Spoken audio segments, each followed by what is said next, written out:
Баршаңызға қайырлы күн. Бүгін мен өзімнің үйде жасайтын, тез жасайтын осындай таңғы астың рецептімен бөлісетін боламын. Алдымен осылай 4 жұмыртқа алып аламыз. Осыны жақсылап араластырып аламыз. Bir kelka boşaltıp жақсылап жұмыртқамызды араластырып алдық. Енді осыны мындай меркі құрсауға өлшеп аламыз. Мына жұмыртқамды өлшеп алдым.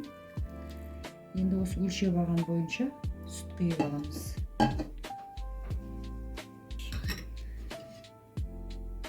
Sütümüzü kıyıp alalım osıға.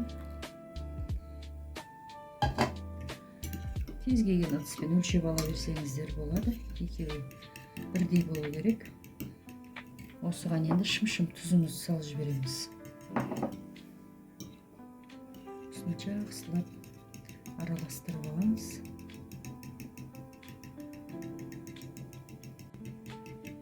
Жақсылап араластырып алдық. Енді осыны суға қоямыз. Енді осыны өте баяу отқа 20 минут қайнатып аламыз. Міне біздің таңғы асымыз дайын болды, көтерілді. Өте баяу отта 20 минут қайнады. Ала берсек болады енді. Шеттен осылай ажыратып аламыз. Дайын, енді аударып алсақ болады.